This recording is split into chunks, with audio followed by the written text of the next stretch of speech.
Hi, welcome to Lies and Secrets channel. We hope you will have fun with us. Enjoy watching. I never thought it would come to this. My wife. My loving wife involved with a big bulldog. Sounds ridiculous, doesn't it? But here I was standing in the shadows of our backyard, watching her through the slightly Andrew fence. My heart was pounding like a drum in a heavy metal band, each beat an echo of disbelief and betrayal. The first sign was subtle. She started leaving early in the morning, claiming she needed to walk the neighborhood. Then came the extra attention to grooming, not for herself, but for the big dog. I'd catch her brushing his fur until it shone like a polished brass doorknob. And let's not forget the food she was cooking, gourmet meals, not just for us, but for him. Our big dog, the big bulldog. I must be losing my mind, I whispered to myself, rubbing my temples as if to erase the image from my mind. But there it was plain, as day she was, whispering sweet nothings to him. Her voice, a melody of cooing and affection that was once reserved for me. Then the moment that broke me, she leaned in their lips, almost touching, and she said him. Not a peck, not a friendly brush of affection, but a deep, lingering s. My world spun. Was this what betrayal felt like? A sinking feeling in your t, as if your heart had turned into an anvil. The big dog, oblivious to the storm brewing in my soul, wagged his tail, a meaty tongue lolling out in what looked like satisfaction. How did we get here? How could my sweet, delicate wife find solace in the embrace of a drooling, snoring, flat-faced canine? I stormed back into the house, the screen door slamming with a sound like the gavel of judgment. She must have heard me because she appeared at the back door moments later, her face, a mask of innocence that couldn't hide the flush of guilt. We need to talk, I said, my voice, a low growl matching the fury bubbling inside me. Her eyes, wide and innocent, blinked up at me. What's wrong, honey? The word stuck in my throat like a lump of dough. Could I even say it? You and him in the backyard. A flicker of something passed over her face. Was it fear, realization? She stepped forward, her hands reaching out as if to smooth the creases in our life together. It's not what you think, darling. Oh really? I scoffed, the bitterness in my voice, tasting like a drink. I didn't order. Then what is it? Because from where I'm standing, it looks like you've replaced me with a damned big dog. Her response was cut short by the big dog's bark, a loud, demanding sound that seemed to mock our crumbling domesticity. The tension was palpable, the air thick with unspoken accusations and emotions, fighting for release. You've got to understand, he's just, she began, but I couldn't listen. I couldn't bear to hear any justification for this madness. And then the unexpected happened.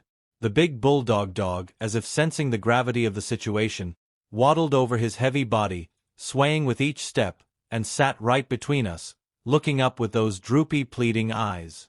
His presence, ironically, was the calm in our storm. I was about to turn away, to storm out, and perhaps never look back, but something in those eyes made me pause. They seemed to ask, why can't we all just get along? Or was it my imagination fueled by a cocktail of betrayal and confusion? You know, she said, her voice barely above a whisper, sometimes comfort comes in the strangest forms. The big dog licked her hand, and for a fleeting moment I wondered if maybe, just maybe, there was more to this story than I could see. Could this be about more than just an affair with an animal? Was I missing the bigger picture? That's when I knew this wasn't just about a s. This was about understanding, about the layers of our relationship that had been buried under the routine of life. And as I looked at her, really looked, I saw a flicker of something else. Not just guilt, but a yearning for something lost or never found. But what and how did this beast fit into our lives? As I stood there, my mind racing with questions, I realized that our story had only just begun to unravel. And then she stood up, smoothing out the creases in her dress, her eyes never leaving mine. The room felt thick with unsaid words, the tension almost palpable. I need to tell you something. She started, her voice breaking slightly. I braced myself, expecting the confession of a scandal that would redefine our relationship forever. But instead she said, "I've been thinking about us, about where we've been and where we're going." This she gestured at the big bulldog. "This isn't just about him. It's about us, about what we've lost." The big dog, sensing the shift in atmosphere, ambled over to me, his tail wagging in a slow, sympathetic rhythm. His presence was absurd, yet oddly comforting. "What do you mean? What we've lost?" I asked, trying to keep my voice steady, but it wavered with the weight of all our unresolved issues. She sighed, a long, drawn-out sound that seemed to pull at the very fabric of our history. "Together, we've lost the spontaneity, the laughter. Remember how we used to laugh until our sides hurt?" Her eyes glistened, and for a moment I was back there in our early days where every moment was a new adventure. This she paused, looking down at the big bulldog. This was supposed to bring that back in a way, a reminder of joy of living in the now. I looked at the big bulldog, his jowls hanging in a comical droop, and it hit me. This wasn't about infidelity, not in the way I had initially feared. "So you're saying you wanted a pet to reignite our spark?" The absurdity of it made me want to laugh. Yet it was also painfully poignant. "Yes," she confirmed, her gaze, now firm, seeking understanding. "But it's not just about bringing a pet into our lives. It's about bringing life back into our relationship. We've been living like roommates, not lovers." The big bulldog, perhaps sensing the conversation's direction, sat down between us, his head tilting in what seemed like genuine interest. Or was it just the promise of a treat? "You think a big bulldog, of all creatures, could change us?" I asked, skepticism coloring my tone. She smiled, a sad, wistful smile. "Why not? Big dogs bring out the best in people. They see the world in ways we've forgotten to. They don't judge, they love unconditionally. Maybe, just maybe, we could learn something from him." The room was silent, save for the soft snoring of the big dog, now lying on his back, his legs flailing in the air in a dream chase. My heart, which had been racing, now slowed, contemplating her words. Was this truly about reviving our lost connection through such an unconventional means? And what if it doesn't work? I ventured my voice, a mix of hope and fear. What if we're just too far gone? Her hand reached out, touching mine, a gesture so familiar yet now loaded with new meaning. "Then at least we tried something. And maybe in trying we'll find something else, not just what we lost, but something we never knew we could have." The big bulldog, now awake, looked up at us, his eyes reflecting an innocence that seemed to cut through the complexity of human emotions. It was then I understood this wasn't about infidelity. This was about a journey, one where even a big bulldog could be the catalyst for change, for understanding, for love rediscovered. "But what now?" I whispered, the weight of our past and future hanging in the balance. "Now," she said, squeezing my hand, "we take a walk with him, we talk, we listen, and we remember why we fell in love in the first place. Maybe with him by our side we can find our way back to each other." And so we stepped out into the evening air, the big bulldog trotting ahead, his leash, a literal line connecting us, pulling us forward. The world around us seemed to hold its breath, waiting to see what would become of us, of our story. As we walked, I realized this was more than just about rekindling a flame. It was about starting anew with a big dog as our guide. But could a big bulldog really lead us back to love? Or was this just the beginning of an even more bizarre chapter in our lives? Only time would tell, and as we walked into the sunset, I couldn't help but wonder. What would the next twist be in this unexpected tale of love, loss, and a big bulldog? And then, as if on cue, the big bulldog, whose name we have now come to know as Mr. Lena Michael, stopped abruptly at a corner.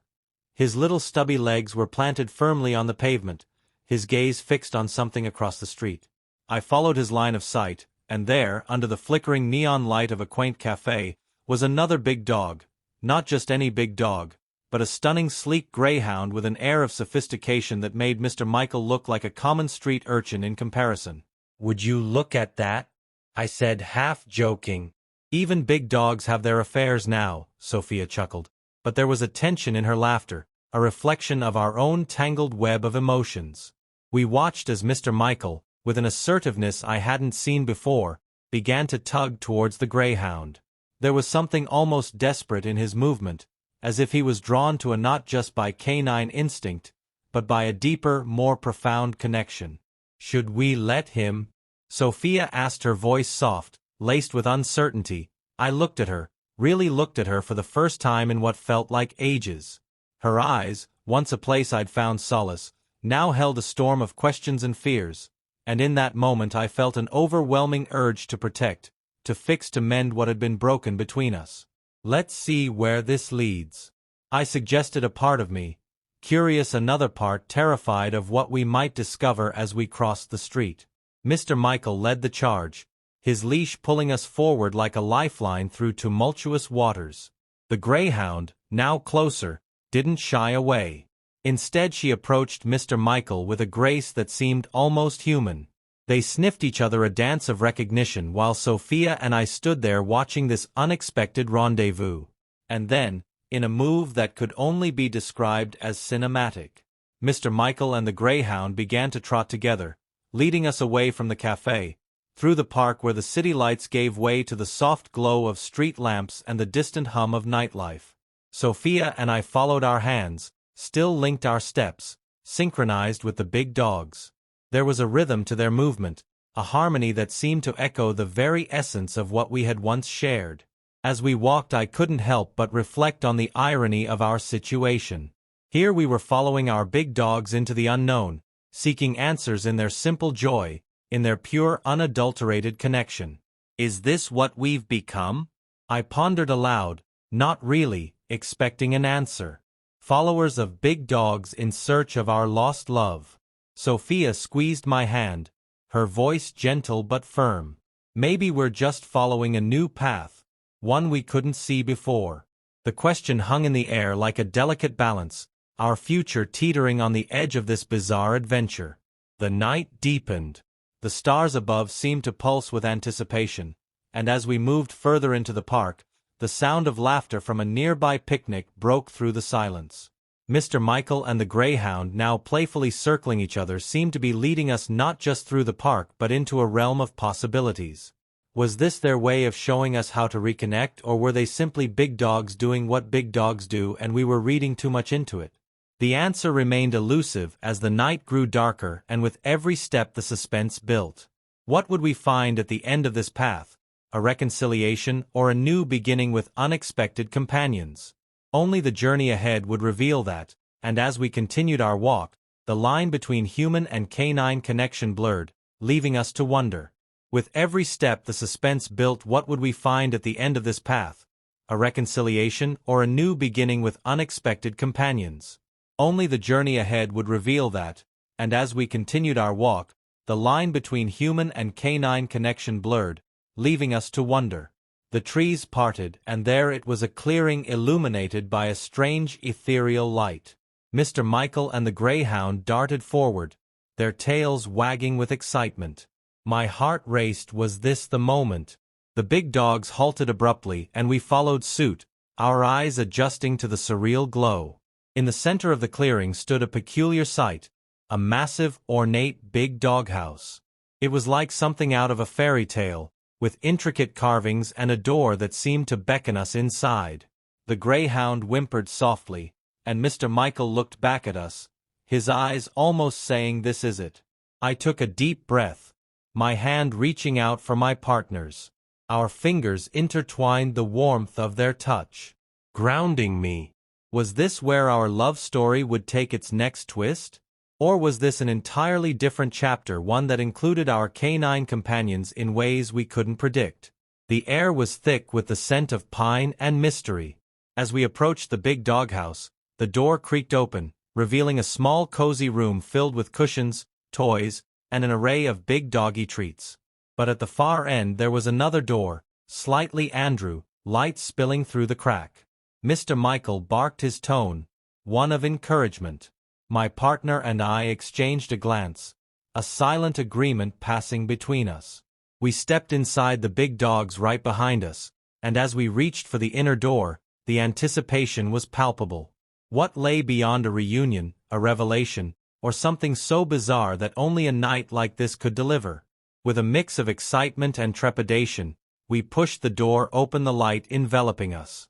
Our journey with Mr. Michael and the Greyhound now at its most critical juncture.